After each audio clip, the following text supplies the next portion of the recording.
The Galactic Council meeting hall was silent. Every alien species present had their various sensory organs focused on the holographic display floating in the center of the massive chamber. The image showed a blue-green planet, third from its star, in a system the locals called Sol. Commander Zix Theta of the Vorton Empire stood at the podium, his four arms gesturing nervously. His species had conquered 1,000 worlds, but what he was about to say made his scales ripple with unease. Esteemed members of the council, he began as translator, converting his clicks and whistles into the common galactic tongue. We have completed our assessment of the species inhabiting the planet designated as Earth. Our findings are disturbing. A murmur ran through the assembled representatives. The Korthax delegate, a being that looked like a massive jellyfish floating in a water-filled sphere, pulsed with curious colors. Surely they cannot be more dangerous than the Zarathi hive mind we pacified last cycle. Zix Theta's mandibles clicked in what his species considered a bitter laugh. The Zarathi were predictable. These humans are not. He waved a claw, and the hologram changed to show various Earth creatures. First, you must understand their evolutionary path. On most worlds, intelligence develops in prey species who need cooperation to survive. But Earth? He paused for effect. Earth's dominant species evolved from predators. The hall erupted in shocked whispers. The gentle Altran ambassador, whose species resembled Earth rabbits, but with 6 legs and telepathic abilities, actually fainted. It gets worse, Zix Theta continued. They are persistence hunters. While most predators rely on speed or strength for a quick kill, humans can simply walk their prey to death. They can regulate their body temperature through perspiration, allowing them to continue moving when other creatures must rest. They literally exhaust their prey into submission. The Mechanoid Collective spokesperson, a chrome-plated humanoid form, processed this data. Inefficient. Why not simply develop better weapons? Oh, they did that too, Zix Theta said dryly. But that comes later in my report. First, let me explain their psychology. Humans are pack hunters with a tribal mentality. They form intense social bonds and will sacrifice themselves for their group. But here's where it gets interesting. They can expand their definition of pack to include other species. They've domesticated wolves, turning apex predators into companions. They keep small predators called cats in their homes for emotional comfort. They keep predators as pets. The Galaxian minister's tentacles writhed in disgust. What manner of madness is this? The kind that let them conquer their planet, Zix Theta replied. But I haven't gotten to the most disturbing part. Humans have a concept they call spite. They will actively harm themselves if it means harming an enemy more. They have a saying, cutting off your nose to spite your face. They consider this behavior normal. He changed the display again, showing human history. In their mere 300,000 years of existence, they've developed from using simple stones to splitting atoms. The Korthax took 2 million years to achieve spaceflight. Humans did it in less than 70 years after learning to fly.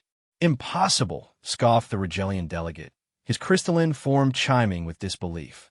No species advances that quickly without outside help.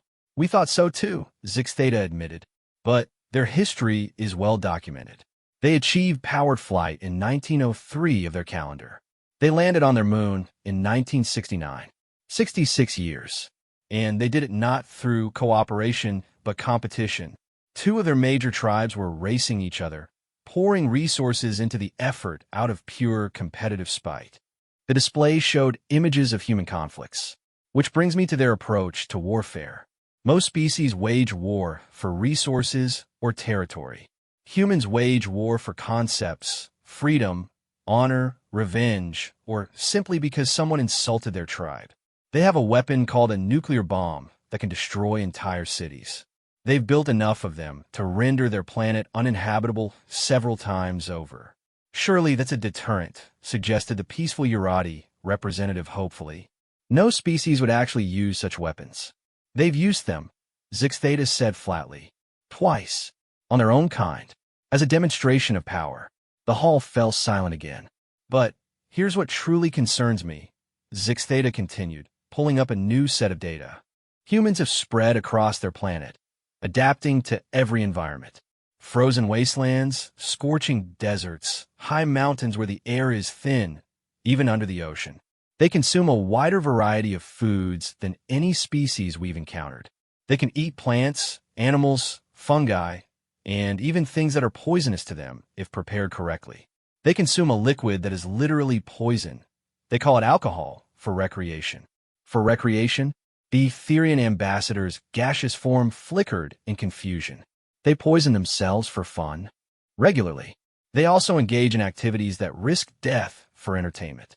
They climb mountains they don't need to climb. They jump from flying vehicles with only fabric to slow their descent. They strap boards to their feet and hurl themselves down frozen mountains. They swim with predators that can eat them. For fun, a junior aide rushed in and handed Zix Theta a datapad. His scales went pale as he read it.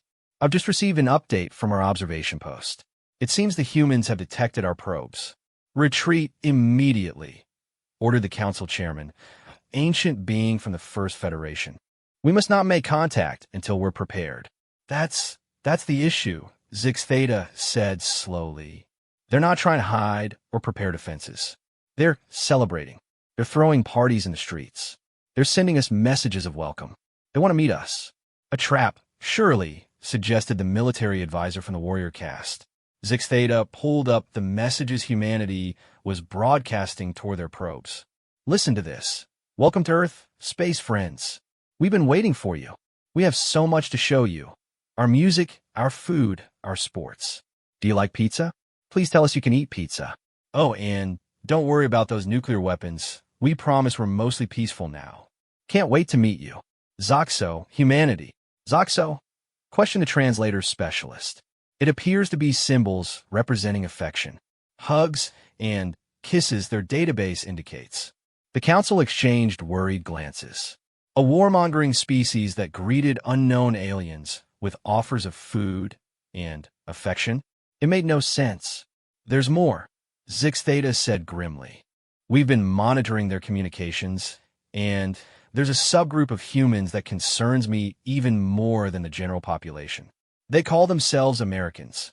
He pulled up a map of Earth, highlighting one section.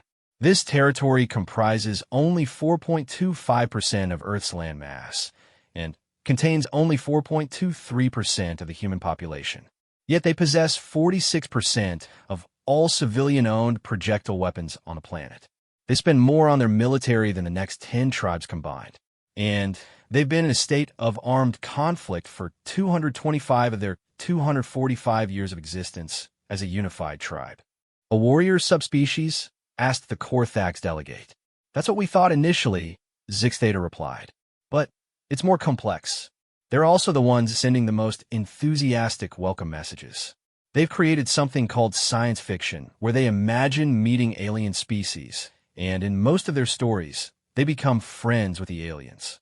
Even the hostile ones. Especially the hostile ones. He pulled up images from Earth's entertainment. They have a saying, if you can't beat them, join them. But their actual behavior suggests they prefer beat them, then make friends with them, then invite them to something they call a barbecue. What's a barbecue? Asked someone from the back. As far as we can tell, it's a ritual where they burn meat over open flames and consume large quantities of alcohol while discussing something called sports.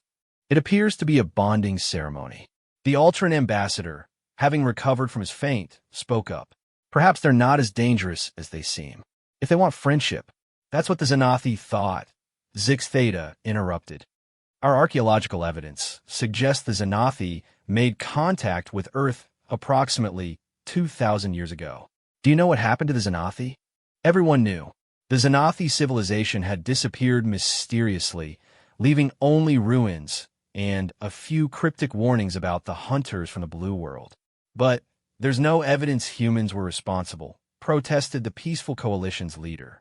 Zix Theta pulled up his final piece of evidence. We decoded the last Xanathi transmission. It says, the humans learned our technology in days. They improved it in weeks. They invited us to something called Thanksgiving. We thought it was a peace ceremony. It was. They gave thanks for meeting us, then asked if we knew any other alien species. When we said yes, they got excited and asked if they could meet them too. We made the mistake of telling them about the Galactic Council. They started building ships the next day. May the cosmos forgive us. We've shown the persistent hunters the path to the stars. They're coming, and they're bringing something called Pi. The hologram changed one last time, showing Earth's current status. Primitive ships, by galactic standards, were launching from the surface regularly. Each one pushed a little further into space. The humans were learning, adapting, improving at a rate that defied all known patterns of species development. They're coming, Zix Theta concluded. Whether we make contact or not, they're coming. And based on everything we know about them, hiding will only make them try harder to find us. They see the universe itself as a challenge to overcome. The council chairman stood slowly, all 5 of his ancient eyes focused on the blue planet spinning in the hologram. What do you recommend, Commander? Zix Theta's scales shifted through several colors of uncertainty. Honestly, I recommend we prepare a really good first impression. Maybe learn to make this pizza they keep mentioning. And whatever we do, we should definitely not attack them. Why not? A preemptive strike while they're still planet-bound. Because, Zix Theta said quietly, they're the kind of species that would survive out of spite. And then they'd come for us. All of us. And they'd bring their Americans. What makes these Americans so special? Demanded the warrior caste representative. Zix Theta pulled up his last file. According to our cultural analysis, Americans have a peculiar trait. When someone tells them they can't do something, they become obsessed with proving otherwise. They declared independence from the most powerful empire on their planet and won. They split the atom because someone said it couldn't be done. They went to their moon using computers less powerful than the devices they now carry in their pockets, simply because another tribe was also trying. He paused, letting that sink in. Now imagine what they'll do when they find out there's an entire galaxy of beings who might tell them they can't do something. The silence in the council chamber was deafening. Finally, the ancient chairman spoke. Begin preparations for first contact, and may the cosmic forces help us all. As the council dispersed, Zix Theta remained, staring at the hologram of Earth. His assistant approached. Sir, do you really think they're that dangerous? Zix Theta pulled up one final piece of intercepted communication. It was from something called social media, a human communication network. The message read, just found out aliens exist. Time to clap some alien cheeks. USA, USA, USA. I don't know what clapping cheeks means, Zix Theta said slowly, but given human history, I'm certain we don't want to find out the hard way. His assistant studied the data. What's USA? The United States of America. The tribe I mentioned. Their national anthem literally includes lines about bombs and rockets. Their peace song is about explosions. It's not a peace song. It's their anthem. They sing it before something they call football, which despite the name, primarily involves throwing things and violently tackling each other. They consider it entertainment. The assistant's scales went pale. And they're the ones most excited about meeting us? Oh yes, they've already started designing something they call Space Force uniforms and arguing about what music to play when they meet us. Current favorites include something called the Star-Spangled Banner and another piece called Ride of the Valkyries. What's a Valkyrie? A mythological warrior who chooses which of the slain warriors deserve to go to their warrior afterlife paradise. They have a warrior afterlife paradise? Multiple ones, actually. Different cultures on Earth have different versions. The Americans seem particularly fond of one where you spend eternity fighting, dying, and being resurrected to fight again the next day. The assistant was quiet for a long moment. Sir, permission to speak freely? Granted. I think we should learn to make pizza. Really, really good pizza. Zix Theta nodded slowly. And perhaps we should look into this barbecue ritual as well. If we're going to meet the apex predators of Earth, we should at least try to do it on friendly terms. As they left the chamber, neither of them noticed the small drone that had been recording everything. It quietly transmitted its data back to Earth, where a room full of humans watched the playback. Well, said General Morrison, representing the United States Space Force, they seem nervous. Can you blame them? Replied Dr. Chun from the Chinese Space Agency. We must seem quite unusual from their perspective. Unusual? Morrison grinned. Doc, we're their worst nightmare, and their best hope all rolled into one. We're the monsters under the bed who want to be friends and share our snacks. Should we tone down the welcome messages? Suggested someone from the European contingent. Morrison leaned back in his chair. No, full throttle. Let's show them what humanity's all about. Persistence, adaptability, and an unshakable belief that anything can be solved with enough determination and snacks. Even intergalactic relations? Especially intergalactic relations. Someone order pizza. We've got aliens to make friends with. Back on the Vorton observation ship, Zix Theta's communicator buzzed. He looked at the message, and his scales went through several rapid color changes. What is it, sir? His assistant asked. The humans, they've sent us a message. Directly to our ship. Somehow, they've decoded our communication frequencies. What does it say? Zix Theta read it again, disbelief evident in every scale. It says, Hey, we caught your presentation to the Galactic Council. Nice analysis. Pretty spot on, though you missed our love of dogs. Anyway, we're throwing a welcome party for when you guys are ready to say hi. No pressure. P.S. We're already working on pizza recipes adapted for different atmospheric and chemical conditions. Let us know if you have any dietary restrictions. Can't wait to be friends. Earth, especially the Americans. The assistant stared at the message. They were watching us watch them? Apparently. And their response is to offer us food? It would seem so. They stood in silence for a moment, processing this information. Finally, the assistant spoke. Sir, I don't think the galaxy is ready for humanity. Zix Theta looked back at the blue planet on their screens, where 7 billion apex predators were apparently organizing a welcome party for aliens they'd just discovered were spying on them. No, he agreed. But then, again, I don't think humanity cares whether we're ready or not. They're coming anyway. With pizza.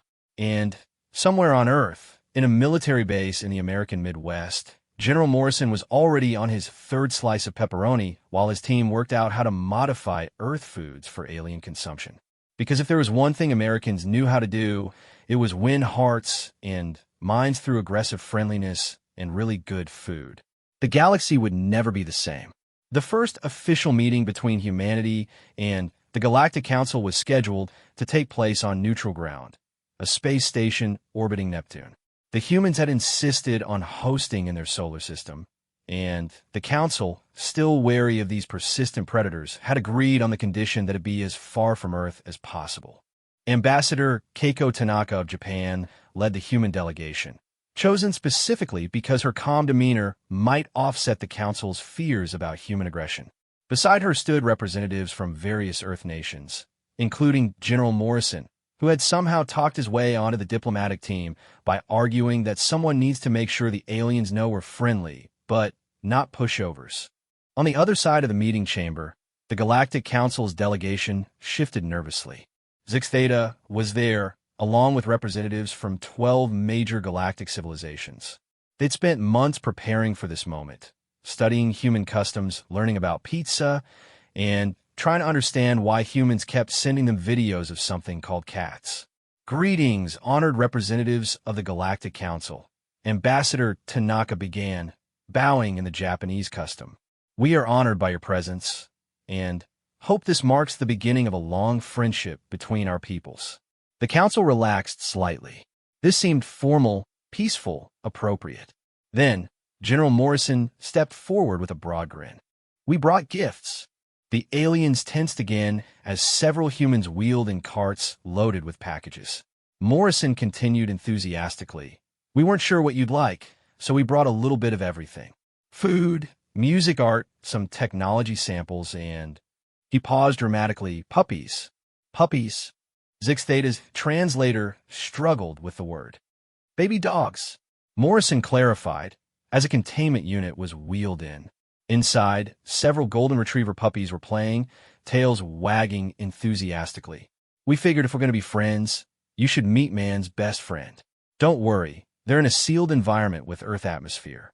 We can work on environmental suits later. The alternate ambassador, despite his species' natural fear of predators, found himself moving closer to the containment unit. One of the puppies noticed him and immediately tried to lick the glass, tail wagging so hard its entire body wiggled. "Hey, they're trying to taste me?" he asked, alarmed. "No, no," Dr. Chin quickly explained. "That's how dogs show affection. They like you. The predator beast likes me." The Alteran seemed torn between terror and fascination.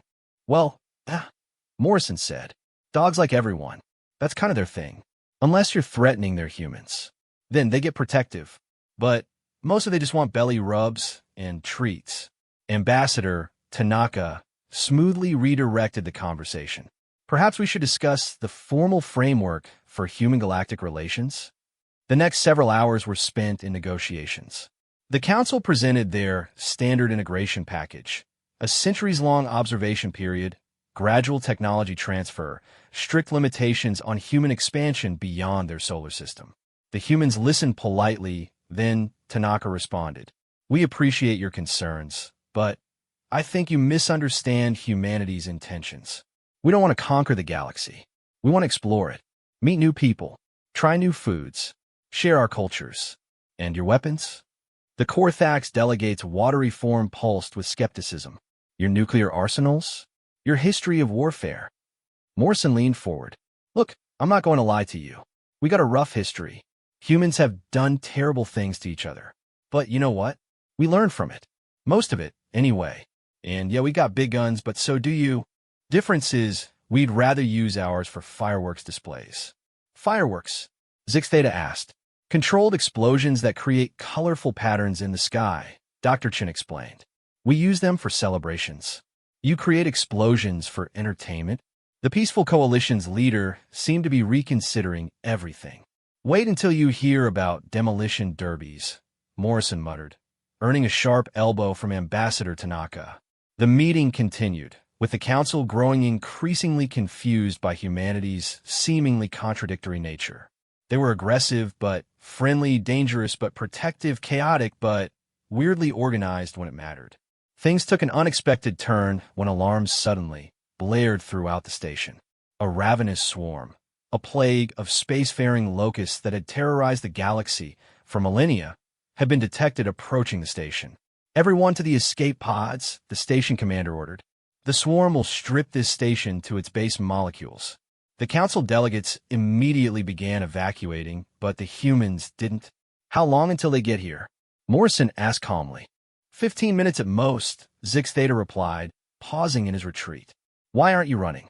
Morrison grinned. 15 minutes? That's plenty of time." He activated his communicator. "Eagle's Nest, this is Freedom 1. We got incoming hostiles. Light him up. Wait, you're going to fight the ravenous swarm?" The Mechanoid Collective's representative computed the odds. "That's illogical. No one fights the swarm. You evade and rebuild." Morrison shrugged. "We're not big on running for bullies. Besides, we came here to make friends. Can't do that if our new friends get eaten by space bugs." What happened next would go down in galactic history as the moment everyone realized humans weren't just predators, they were protectors. 3 human warships, which had been cloaked just outside sensor range, in direct violation of the treaty they were supposed to be signing, uncloaked and opened fire. But they weren't using conventional weapons. Are those your nuclear weapons?" Zix Theta asked in horror. "What? No." Morrison looked offended. "Those are tactical EMP warheads, completely non-nuclear. We figured out the swarm uses bioelectric fields for coordination. Disrupt the field, disrupt the swarm. Plus, watch this." The warheads detonated in brilliant flashes, and the advancing swarm suddenly began moving erratically.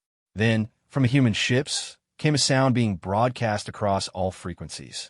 "Is that music?" the Alteran ambassador asked.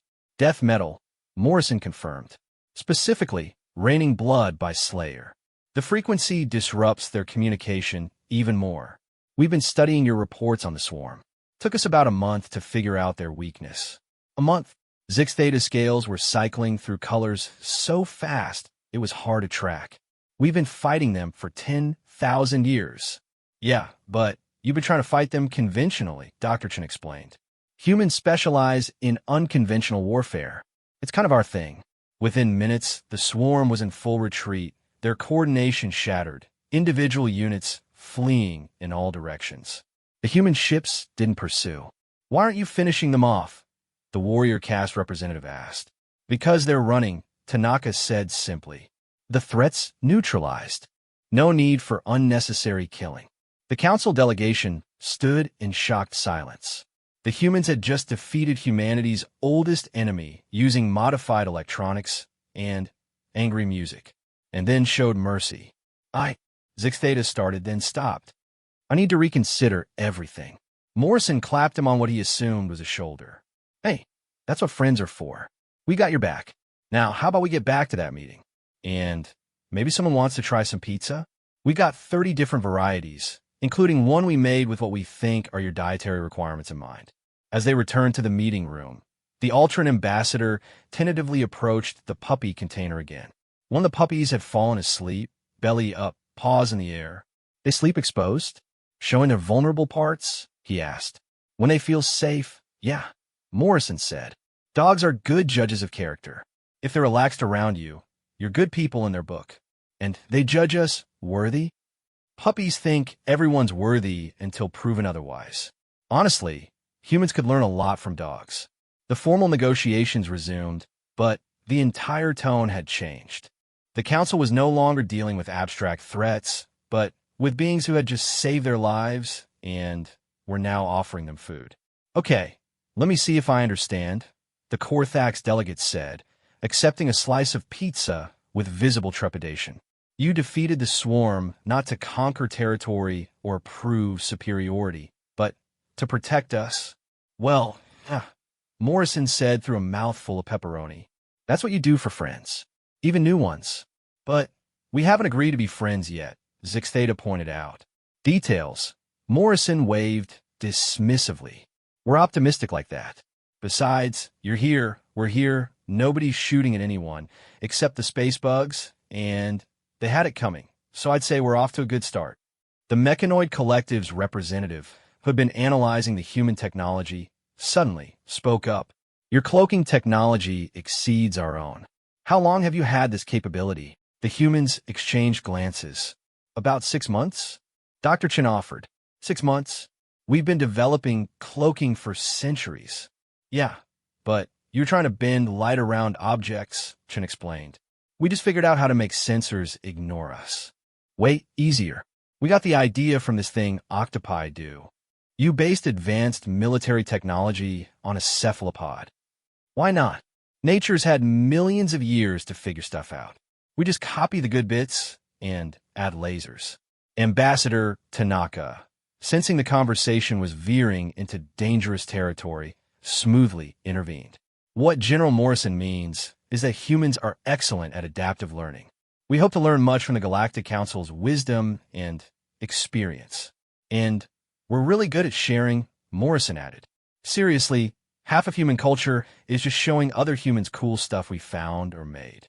We'd love to compare notes on everything, really." The Etherian ambassador, who had been silent until now, suddenly spoke. "You mentioned something called barbecue in your communications.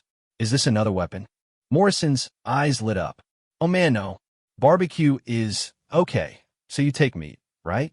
And you cook it really slowly over with smoke, add some sauce. Different regions have different styles, and let me tell you, Texas versus Carolina is a whole thing.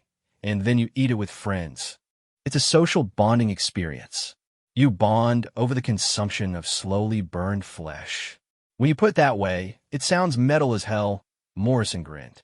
"But, yeah, basically, some of our best treaties on Earth were negotiated over barbecue. Something about sharing food just makes people get along better.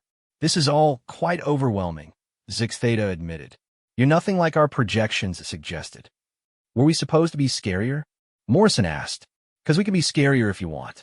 I mean, we don't want to be, but..." "No," several council members said in unison. "The issue," Zix Theta explained, "is that you're exactly as dangerous as we feared, but in completely unexpected ways. You're not conquerors.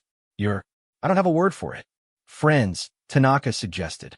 "The word you're looking for is friends. Heavily armed, slightly chaotic friends who bring pizza and puppies to diplomatic meetings." The Ultran ambassador, who who had spent the last hour watching the puppies play, suddenly announced, "I wish to pet the dog." Everyone turned to stare at him. "Are you sure?" Tanaka asked gently. "We understand if you're not comfortable with Earth predators." "They are not predators," the Alteran said firmly. "They are friends. Small, fluffy friends who sleep with their bellies exposed and attempt to lick strangers through glass. I wish to experience this petting." Morrison's grin threatened to split his face. "Now we're talking. Chun, get the portable atmosphere unit. We're making history here. First alien to pet a dog." As the humans scrambled to set up a safe environment for interspecies puppy petting, Zix Theta found himself in a quiet conversation with Ambassador Tanaka. "Your species confuses me," he admitted. "You're warriors who seek peace, predators who nurture, chaos that somehow creates order. How do you reconcile these contradictions?" Tanaka smiled. "We don't. We just accept that humans are complicated. We can be terrible, yes, but we choose to try to be better. Sometimes we succeed, sometimes we fail, but we keep trying. And when we find others who are trying too, well, that's when the magic happens. Magic, friendship, cooperation, pizza parties, the good stuff." A cheer went up from across the room. The Alteran ambassador, wearing a modified atmosphere suit, was gently petting a golden retriever puppy. The puppy, true to its nature, was trying to lick him through the helmet. "It's so soft," the Alteran exclaimed, "and warm, and it vibrates." "That's called wagging," Chin explained. "It means he's happy. It's happy that I'm touching it, but I'm a stranger." "Dogs don't believe in strangers," Morrison said. "Just friends they haven't met yet." The Alteran's large eyes filled with what his species considered tears of joy. "I understand now. Humans didn't domesticate predators. You taught them love." The room fell silent at the profound statement. Then Morrison broke it with characteristic aplomb. "Nah, it was definitely a mutual thing. Dogs taught us as much as we taught them, like how to be loyal, how to love unconditionally, and how to be really excited about literally everything." The meeting continued for several more hours, with more council members working up the courage to meet the puppies, trying various Earth foods. The Mechanoid Collective was particularly intrigued by popcorn, and gradually realizing that humans weren't a threat to galactic peace. They were just very enthusiastic about making friends. As the formal agreement was being drafted, much more lenient than the original council proposal, Zix Theta asked Morrison, "That military force you had hidden, how many more ships do you have?" Morrison winked. "Wouldn't you like to know? That's what worries me."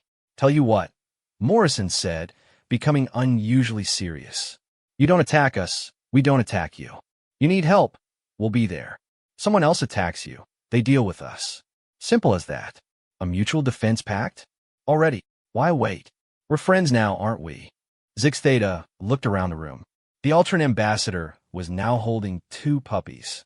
The Korthax delegate was in an animated discussion with Dr. Chun about aquatic environments on different worlds. Several council members were attempting to learn a human game called rock, paper, scissors, with varying degrees of success. "Yes," he said finally.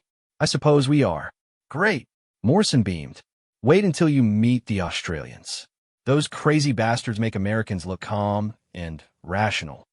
There are humans more extreme than Americans. Oh, buddy, you have no idea.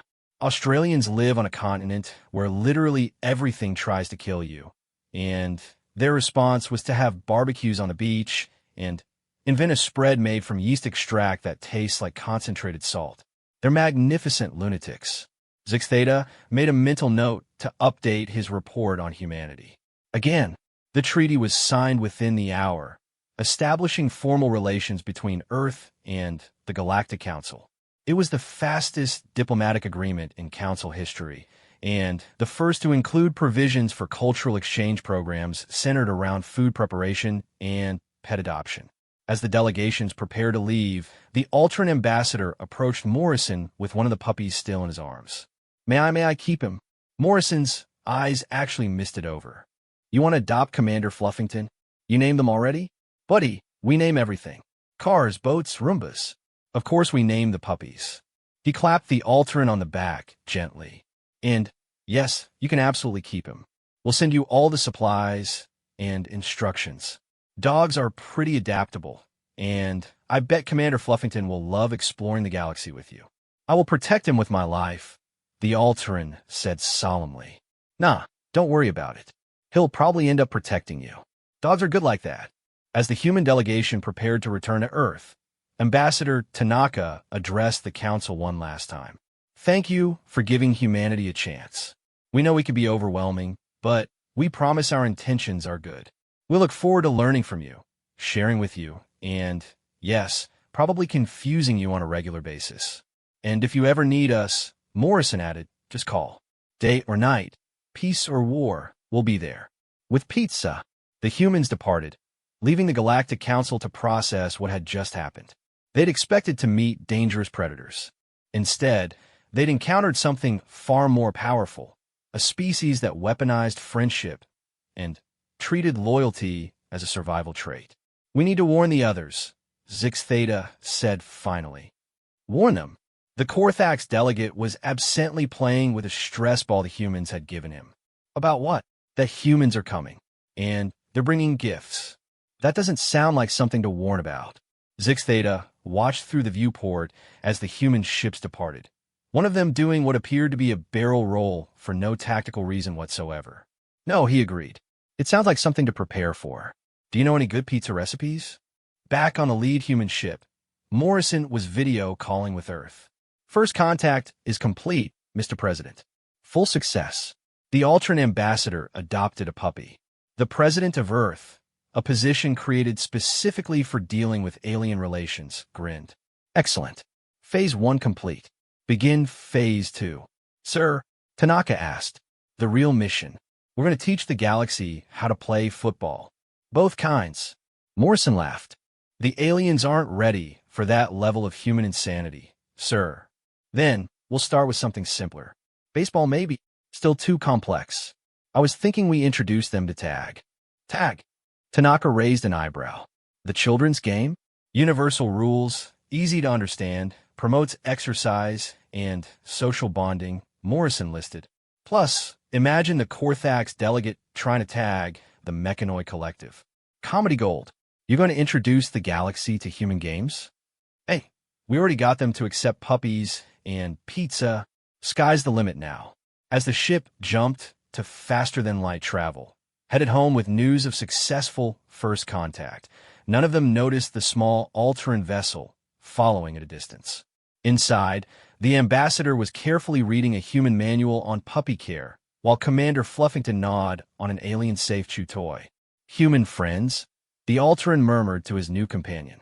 I think the galaxy will never be the same. The puppy wagged its tail in agreement, and went back to destroying its toy with adorable determination. The age of human galactic relations had begun. The galaxy had expected conquerors. Instead, they got something far more transformative, friends who happened to be very good at violence, but preferred parties. The universe was about to become a much more interesting place. 6 months after first contact, the Galactic Council was holding an emergency session. The topic: humans were spreading across the galaxy like a benevolent plague, and nobody knew how to handle it. They're everywhere, exclaimed the Rigelian delegate, his crystalline form resonating with distress. Last week, a human showed up at our most sacred meditation chamber asking if we wanted to learn something called yoga. When we explained it was a place of silence, she got excited and said she knew silent yoga too. Zix Theta, who had become the de facto human expert, tried to maintain order. Surely this is just cultural enthusiasm. The humans are eager to share. Share, the Urati representative interrupted. They've opened 17,000 food trucks across council space. Do you know what happened to our economy when humans introduced something called street tacos to our home world? Our citizens are abandoning traditional nutrient paste for seasoned meat and folded grain products. The tacos are quite good, admitted the Alteran ambassador, Commander Fluffington sleeping peacefully in his lap. The puppy had somehow become a regular fixture at council meetings. That's not the point. The Urati continued. They're changing everything. Last month, humans taught our youth something called skateboarding. We've had more injuries from attempting sick tricks than from our last military training exercise. A new voice chimed in from the Etherian section. They've infected our youth with something called memes. My offspring spent 3 hours yesterday showing me images with text that supposedly represent humor. I still don't understand why a feline requesting a cheeseburger is amusing. Zix Theta pulled up a holographic display. According to my data, human integration is actually proceeding better than any previous species. Crime rates in human-inhabited sectors are down 34%, interspecies cooperation is up 78%, and, he paused, reported happiness levels are at historic highs. But at what cost? Demanded the Corthax delegate, though he was absently playing with a human stress toy. They're too friendly. My species evolved in deep ocean trenches where trust meant death. Now I have 3 human buddies who keep inviting me to something called game night. Do you know how unsettling it is to have predators who want to play board games with you? I like game night, the Mechanoid Collective admitted. Although humans become irrationally competitive during something called Monopoly. I've computed 17,000 possible moves, and they still beat me through what they call psychological warfare. Before anyone could respond, alarms blared through the station. But instead of the usual red alert, the lights turned festive. What's happening? Zix Theta demanded. His assistant checked the displays. Sir, the humans are here. All of them. All of them. The chairman's 5 eyes widened. Impossible. There are billions of humans. Sorry, sir. I meant their representatives. Apparently, today is something called Thanksgiving, and they've decided to throw a surprise dinner for the council. The main doors burst open, and in walked General Morrison, Ambassador Tanaka, Dr. Chun, and what appear to be several dozen humans carrying enormous quantities of food. Hey folks, Morrison called out cheerfully. Happy Thanksgiving. We figured you were all here arguing about us, so why not join you? We brought food.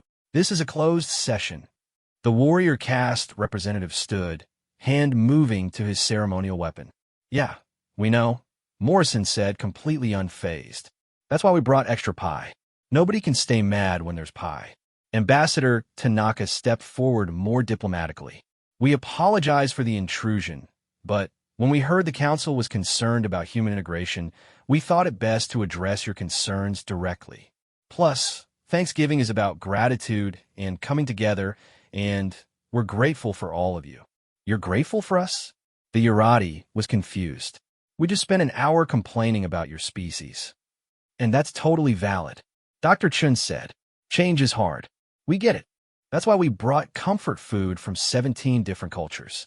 We've got turkey for the Americans, sushi for the Japanese contingent, curry for the Indians, pasta for the Italians, and we even attempted to recreate some of your traditional dishes with Earth ingredients.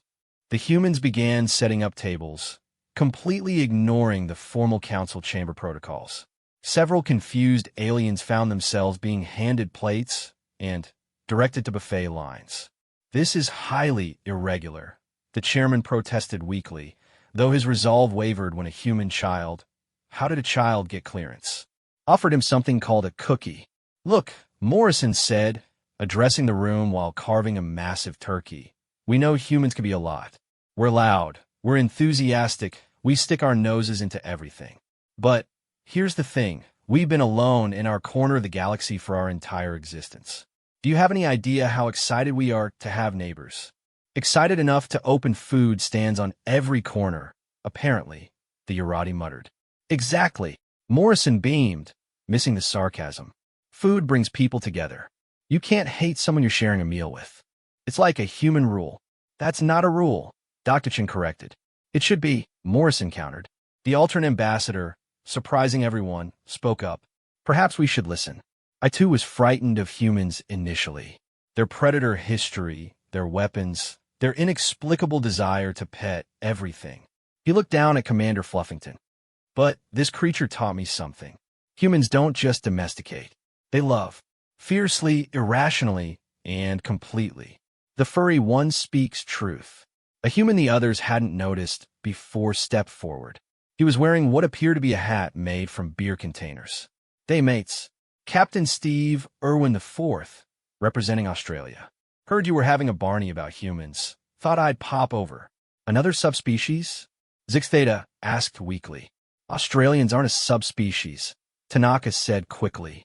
They're just enthusiastic about different things. Too right. Steve grinned. Speaking of which, brought you all something special. He produced a jar of dark substance. Vegemite. It's an acquired taste, but once you acquire it, you'll understand Australians. Is it a weapon? The warrior caste representative asked suspiciously. No, mate. It's a spread, though I suppose in the wrong hands. Steve trailed off thoughtfully. Anyway, point is, humans are diverse. Americans bring you democracy and action movies. Japanese bring you efficiency and anime. Australians bring you adventure and dangerous wildlife. But we all bring friendship. The Mechanoid Collective analyzed the substance. This Vegemite registers as both food and industrial adhesive. How is this possible? That's the beauty of it, Steve exclaimed. Slowly, despite their reservations, the council members began sampling the offered foods. The atmosphere gradually shifted from hostile to curious to, surprisingly, convivial. The Corthax delegate tried something called green bean casserole and immediately changed colors. This is unexpectedly pleasant. The crunchy items on top provide textural contrast to the soft vegetables beneath. Those are fried onions, a helpful human explained. Everything's better with fried onions. Everything. The Corthax considered this. Even our traditional kelp arrangements. Only one way to find out. As the impromptu feast continued, Zix Theta found himself in conversation with Ambassador Tanaka and Morrison. This cannot continue, he said quietly. The Council fears human influence. You're changing our societies too quickly. Are we? Tanaka asked thoughtfully. Or are your societies choosing change? We're not forcing anyone to eat tacos or play games or adopt puppies. You kind of are, Zix Theta countered, through sheer persistence and enthusiasm. Do you know the Zarathi word for humans? It translates to the ones who won't take no for an answer about friendship. Morrison chuckled. That's kind of beautiful, actually. It's terrifying, Zix Theta corrected. Your species doesn't conquer through force. You conquer through joy, Tanaka suggested. Snacks, Morrison added. Cultural weaponization of affection, Zix Theta finished. There was a moment of silence, then Morrison raised his glass. You know what? I'll take it. If we're going to be known for something, weaponizing friendship isn't the worst legacy. Across the room, the Australian captain was teaching the Therian ambassador how to play something called Knifey Spoony. The Altran was sharing pictures of Commander Fluffington's first bath, a traumatic experience for all involved, and several council members were learning human card games. I fold, the warrior caste representative announced during a poker game. You can't fold, you have 4 aces, his human teacher explained. But the small human is staring at me intensely. This is threatening behavior. This small human, a 7-year-old who had somehow become part of the delegation, grinned gap-toothed. I'm not threatening. I'm using my poker face. Daddy says I have the best poker face 'cause nobody expects kids to bluff. Human offspring engage in deception games? The warrior was aghast. It's not deception, it's strategy, the child's father explained. We're teaching critical thinking and probability assessment. You're teaching younglings to lie effectively. Well, when you put it that way. The evening continued with more cultural exchanges, some successful. The Mechanoid Collective became obsessed with chess. Others less so. No one could understand American football, despite Morrison's enthusiastic explanations involving salt shakers and dinner rolls. As the gathering wound down, the chairman called for attention. This has been educational. However, the council's concerns remain. Human influence is spreading too rapidly. We must discuss limitations. Why? The question came from the Altran ambassador. Everyone turned to look at him. Why must we limit them? He continued, standing with Commander Fluffington in his arms. In 6 months, humans have done more to promote galactic unity than we achieved in 6,000 years. Yes, they're chaotic. Yes, they're overwhelming. But they're also... He paused, searching for words. They're what we forgot to be. Excited about life. Eager to share. Quick to defend others. Slow to give up on friendship. They named a space probe Booty McBootface, the Regellian pointed out. After a democratic vote, Morrison defended. That's democracy in action. That's democracy malfunctioning, Tanaka muttered. Same thing sometimes, Morrison shrugged. The debate continued, but something had shifted. The fear was still there, but it was tempered by something else. Affection, perhaps, or resignation to the inevitable human friendship offensive. Fine, the chairman said eventually. We will table the discussion of limitations. But humans must agree to some protocols. No surprising delegations with food. No teaching offspring gambling strategies. And definitely no more attempting to pet species that are clearly not pettable. That was one time, a human in the back protested, and the razor beast looked fluffy from a distance. It has razor in the name, Zix Theta exclaimed, but it was so fluffy. As the humans began cleaning up, apparently, they couldn't leave a mess, another confusing trait. Various council members found themselves exchanging contact information with their new human acquaintances. You must visit Earth, Morrison told the Korthax delegate. We'll take you to the ocean. You'll love it. We got whales. They're huge and they sing. Singing giants of your oceans? That sounds terrifying. Nah, they're gentle giants. Mostly. Okay, Orcs are kind of intense, but in a cool way. They're like the humans of the sea, apex predators who live in family groups and have distinct cultures. Your planet has multiple species of intelligent pack-hunting predators. Well, when you put it that way, I guess Earth is kind of intense. No wonder we're like this. Steve the Australian was making plans with the warrior caste representative. You got to come to Australia, mate. We'll go crocodile wrestling. It's a bonding experience. Wrestling apex predators is how you bond. Too right. Nothing brings people together like shared near-death experiences. This explains so much about humans, the warrior muttered. As the gathering finally dispersed, Zix Theta found himself walking with Ambassador Tanaka toward the docking bays. You realize this changes nothing, he said. The council will still push for restrictions. I know, Tanaka replied. But did you see tonight?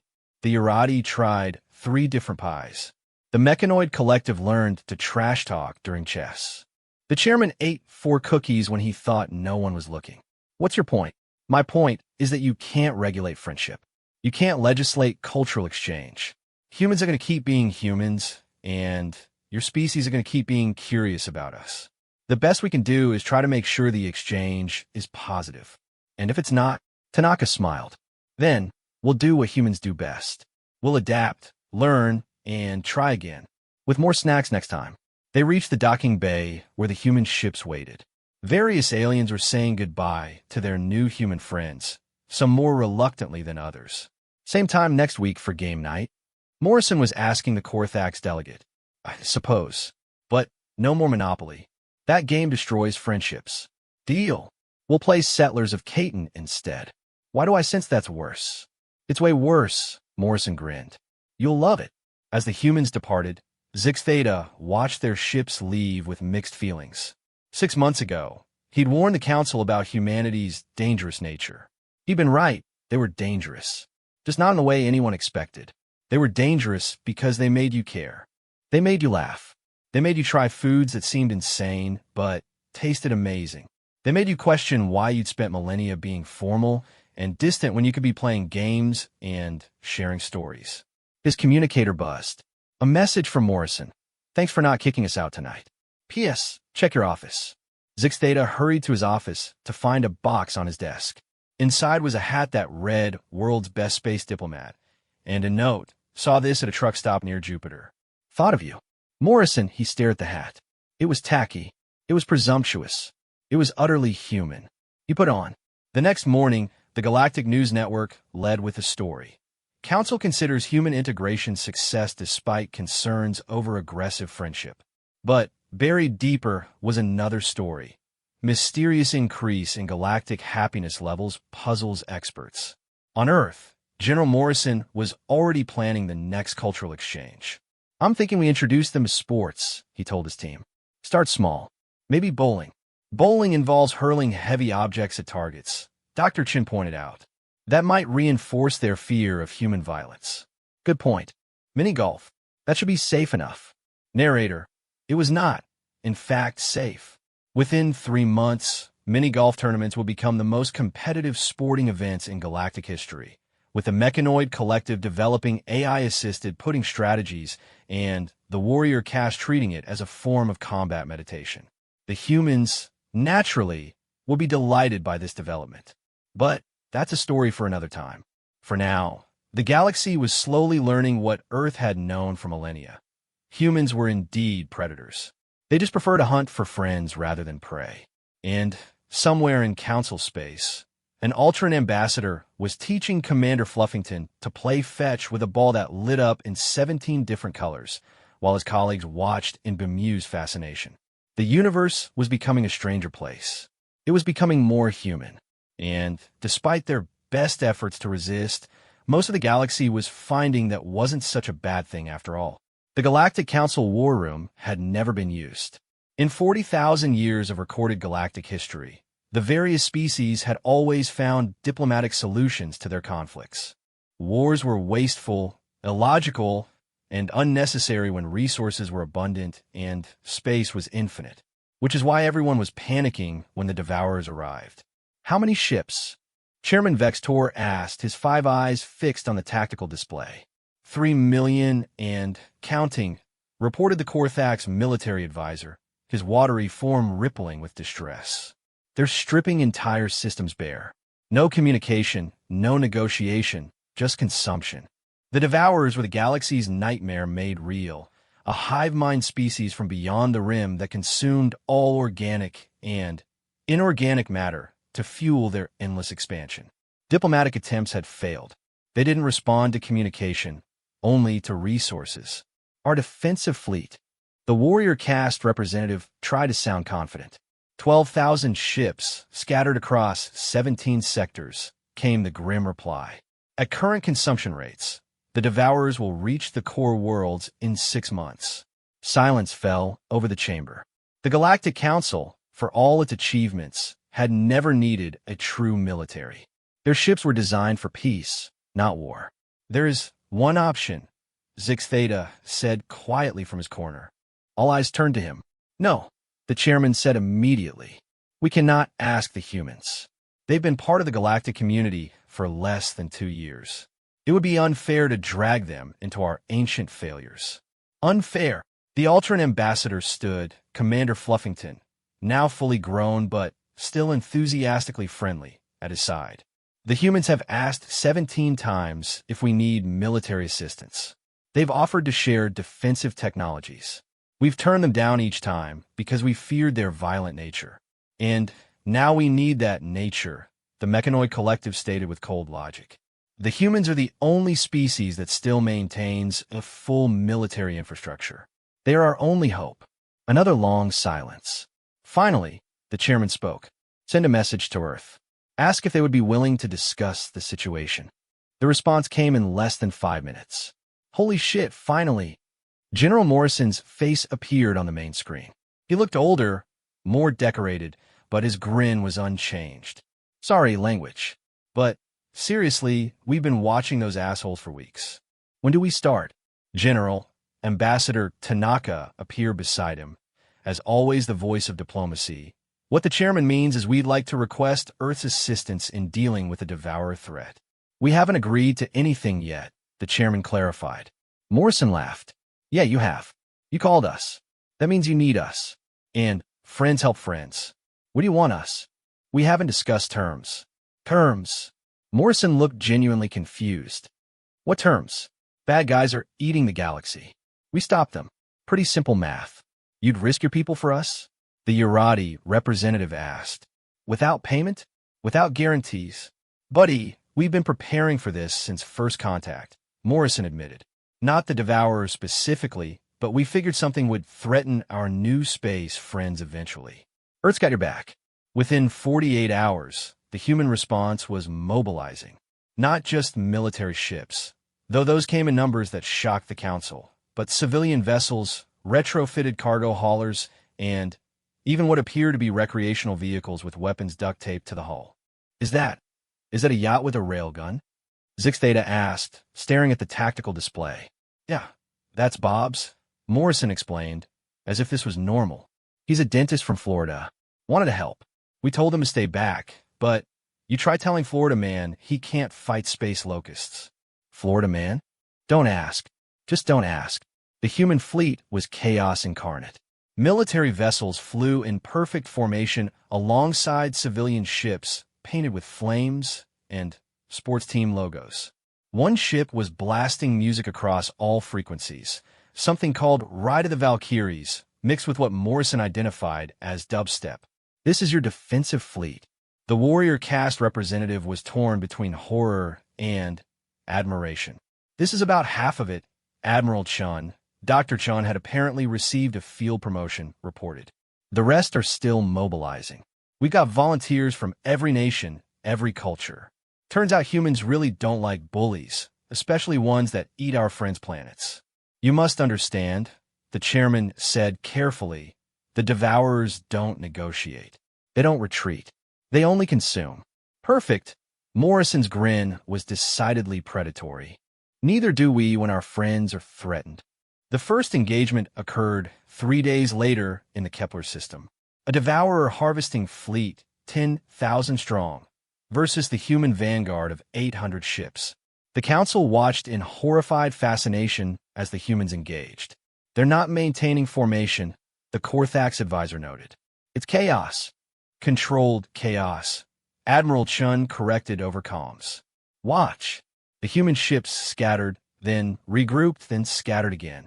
There was no pattern the devourers could adapt to because there was no pattern at all. Fighter craft piloted by teenagers who'd grown up on video games dove between massive devourer vessels, dropping modified mining charges. Cargo haulers rammed smaller enemies while their crews evacuated in escape pods that were themselves armed. And then there was the Australian contingent.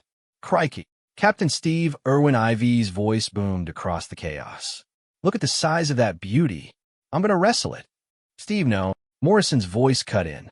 That's a Planet Cracker class. Even better. The council watched in stunned silence as a single human ship, painted to look like a crocodile, accelerated directly at the largest devourer vessel. Is he insane? Vextor demanded. Australian, Morrison and Chun said in unison, as if that explained everything. The crocodile ship fired everything it had while broadcasting what sounded like someone playing a didgeridoo at maximum volume. Then, at the last second, it veered off, leaving behind a cloud of, "Are those explosives?" Zix Theta asked. "Nope," Morrison grinned. "Those are Mark 47 glitter bombs.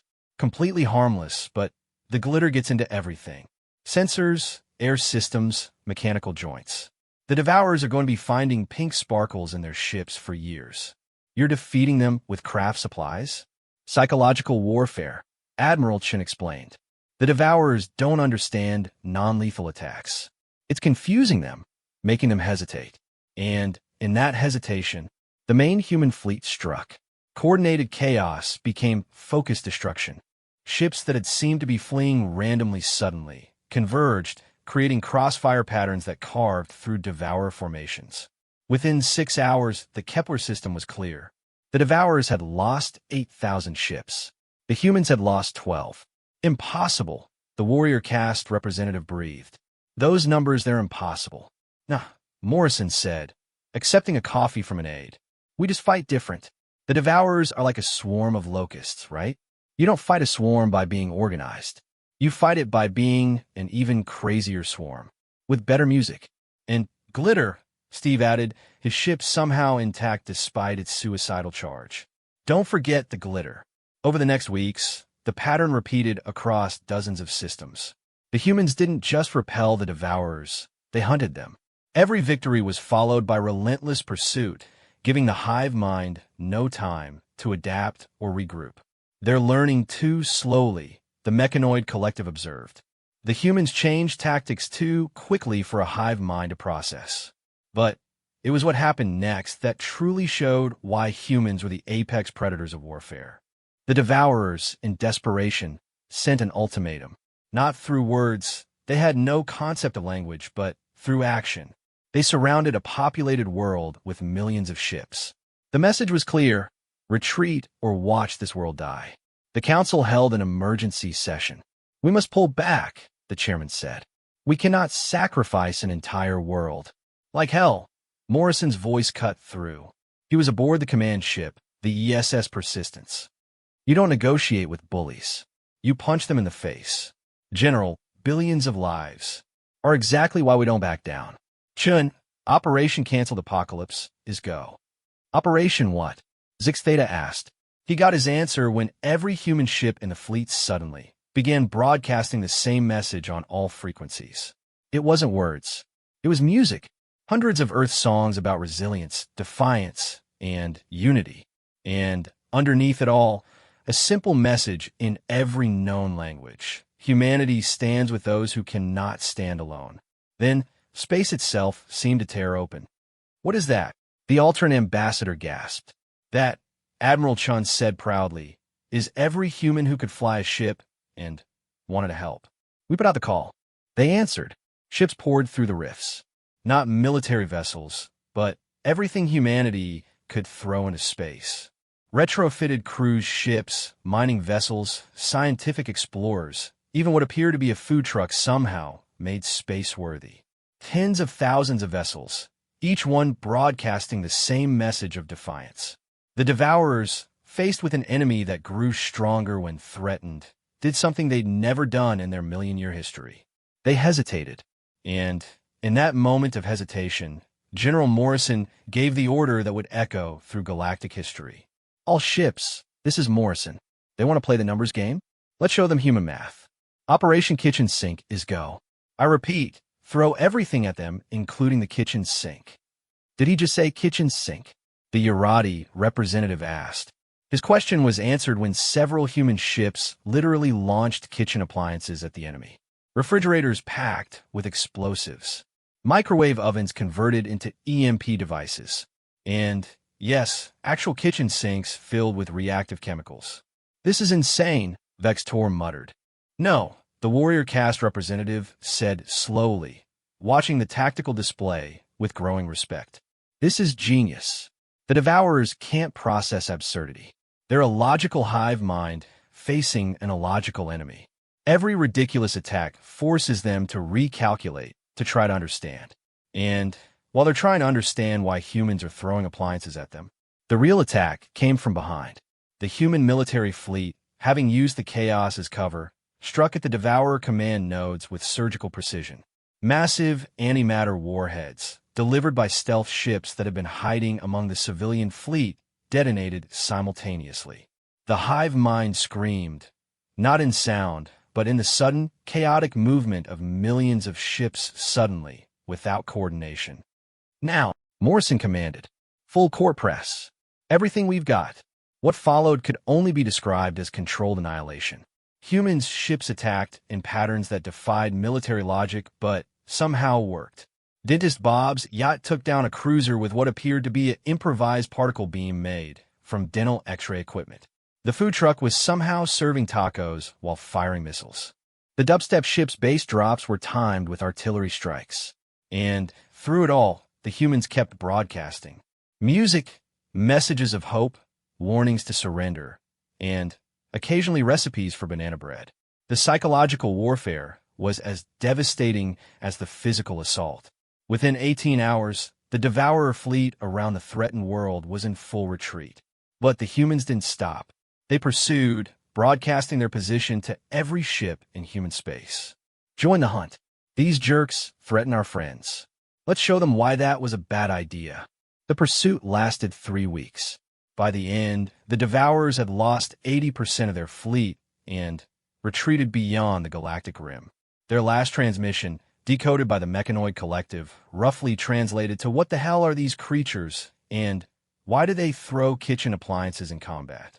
The victory celebration was, predictably, a human-style party that somehow occurred across 17 star systems simultaneously. The Council, exhausted from weeks of tension, found themselves swept up in humanity's joy. "You saved us," Chairman Vextor said to Morrison and Chun at the main celebration on Earth. "The entire galaxy owes humanity a debt." Nah, Morrison waved it off. "That's what friends do. Plus, it was fun. Been too long since we had a good scrap." Fun. The Urati representative still couldn't grasp the concept. Billions could have died, but they didn't, Chun pointed out, because we stood together. Humans and aliens, military and civilians, all united against a common threat. This is what we've been trying to tell you. Humans are at their best when protecting others. Even the kitchen sinks, Zix Theta asked, still trying to process that particular tactical decision.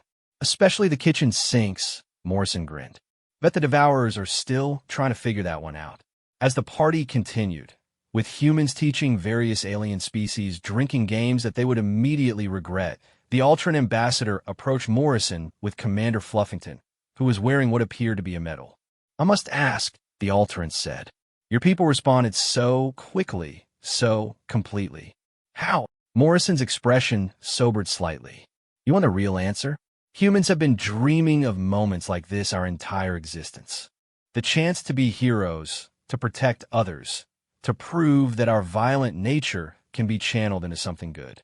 Every human who came to fight, they've been preparing for this their whole lives without knowing it. Every video game, every movie, every story about good triumphing over evil, it all led to this. He gestured at the celebration around them. We're predators, yeah, but we chose to be protectors. And when the galaxy needed protecting, well, that's just what humans do. The Ultron nodded slowly. The galaxy feared you were monsters. We are, Morrison admitted, but we're monsters, and we've got your backs. Across the party, Steve the Australian was trying to convince the Warrior cast representative to try Vegemite shots. The Mechanoid Collective was learning to play beer pong with disturbing accuracy, and someone had started a karaoke tournament that included species whose vocal cords were definitely not designed for Earth music. So, Zix Theta said, joining Morrison and Chun with drinks in hand, what now? The Devourers are gone, but they'll likely return eventually. Then, we'll be ready, Chun.